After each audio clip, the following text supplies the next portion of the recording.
Le stade Aline Sitoé Diatta est le lieu adéquat pour la formation des 657 engagés civiques ASP de cette deuxième promotion. Tous sont venus de Ziguinchor, Sédhiou et Kolda pour une formation de 45 jours. Le directeur général de l'Agence d'assistance à la sécurité de proximité était d'ailleurs à Ziguinchor pour une visite d'évaluation.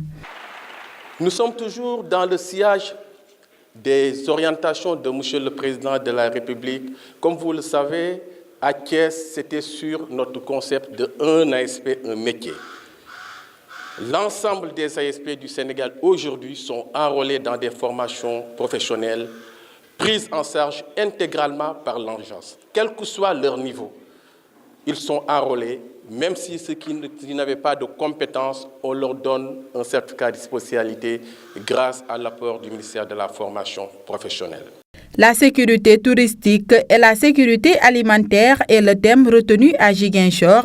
Papa Khaligna revient sur l'importance de ce thème.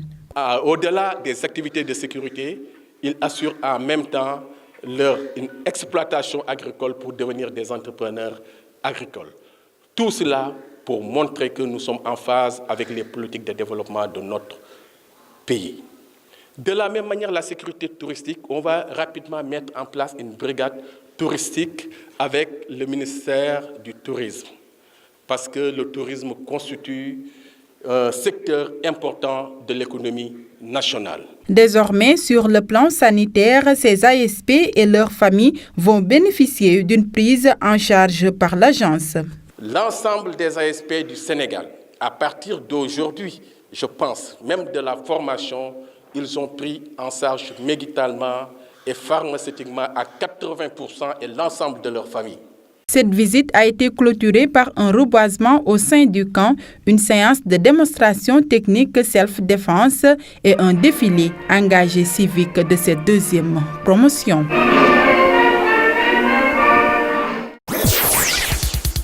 Vous savez que l'État du Sénégal accorde une importance première à la sécurité en mettant au service des populations des forces de défense et de sécurité.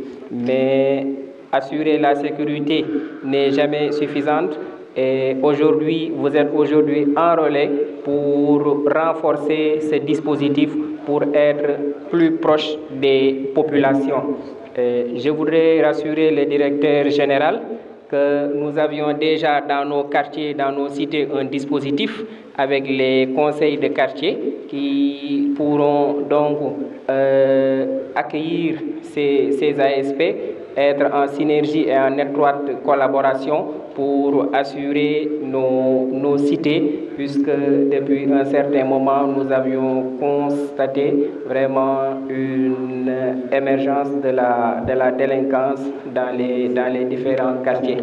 Et nous, de notre côté, nous allons toujours réitérer notre disponibilité à soutenir, à accompagner ces politiques de l'État pour un bon déroulement des processus qui vont conduire au recrutement d'agents pour davantage prendre en charge les préoccupations des populations. Nous avons comme objectif l'unité de la jeunesse, qui est un pari réussi depuis le démarrage des réunions. Mais aussi l'objectif général, c'est de valoriser d'autres activités en dehors du football. Parce que nous constatons que la plupart dans les ASC, c'est le football seulement qui nous intéresse les gens. Donc nous avons pensé qu'au-delà du football, il faut réunir la jeunesse autour de la culture. Il faut réunir la jeunesse autour des discussions, des débats qui intéressent la communauté, qui intéressent notre quartier. Et il faut aussi s'activer dans le domaine de l'assainissement. Le thème de cette année, c'est citoyenneté et jeunesse au service de la cité. Nous devons participer véritablement au développement de notre quartier, au développement de notre cité. Nous ne devons pas être une jeunesse passive, nous devons être une jeunesse active pour l'intérêt de notre communauté. Et là, nous avons pensé qu'il faut véritablement échanger sur ce sujet-là. Nous sommes en train d'échanger sur le JAR, c'est important pour une société, pour permettre aux jeunes de savoir qu'est-ce que le genre, mais autre chose, la citoyenneté entre autres.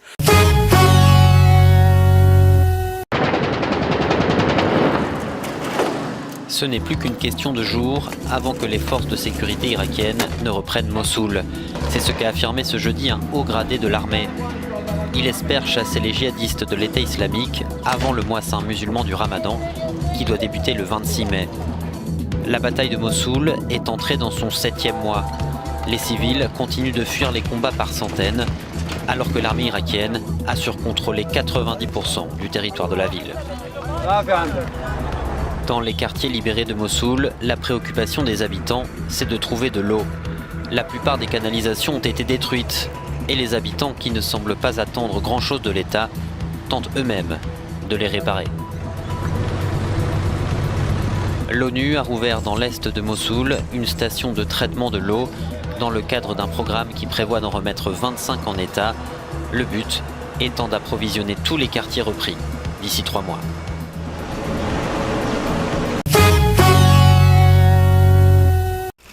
Leur dernière rencontre remontait à il y a 5 ans. Le président palestinien Mahmoud Abbas a été reçu par Vladimir Poutine à Sotchi, dans le sud de la Russie. Une accolade chaleureuse et un soutien réaffirmé de la Russie à la solution des 2 États. Pour le chef du Kremlin, cela doit passer par un dialogue direct entre Israël et les Palestiniens. Le conflit israélo-palestinien ne peut avoir qu'une solution politique, une solution basée sur la négociation et sur le droit international. La coexistence pacifique des 2 États, la Palestine et Israël, est la condition préalable à une véritable sécurité et stabilité au Proche-Orient. Mahmoud Abbas, qui dit attendre bientôt la visite de Donald Trump, a quant à lui évoqué le lien entre l'extrémisme et l'impasse palestinienne. Nous pensons que la lutte contre le terrorisme et l'extrémisme est une responsabilité internationale. De notre côté, nous y sommes engagés et nous pensons qu'en donnant à notre peuple liberté et indépendance, le noyau de l'extrémisme sera rompu et que cela contribuera à établir les bases de la paix et de la sécurité dans notre région. Alors que des centaines de Palestiniens emprisonnés en Israël sont en grève de la faim depuis près d'1 mois pour protester contre leurs conditions de détention, les tensions dans les territoires occupés restent vives et les affrontements avec l'armée israélienne fréquents. La Sierra Leone vient décider à ne pas brader son diamant.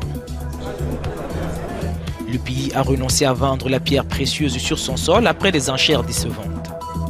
Lors de la séance de ce jeudi tenue à la Banque centrale de Freetown, où le diamant a été placé par son propriétaire, les offres des acquéreurs potentiels se sont limitées à 7,8 millions de dollars. Insuffisant pour le gouvernement, qui a décidé d'aller à la quête d'investisseurs plus entreprenants. Je suis au regret de vous informer qu'aucune des offres soumises ici aujourd'hui ne satisfait à l'estimation minimale du gouvernement de Sierra Leone.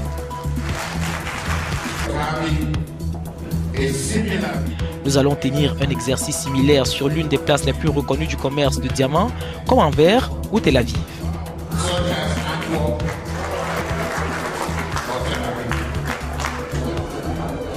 C'est la 2e fois depuis le début du mois d'avril que la vente aux enchères de ce diamant découvert en mars est reportée en raison de la faiblesse de l'offre. La pierre a été mise à jour dans la mine d'un pasteur évangélique et pèse 709 carats. Tout comme le gouvernement, le propriétaire du diamant s'est dit déçu par les offres reçues et dit en espérer pas moins de 50 millions de dollars.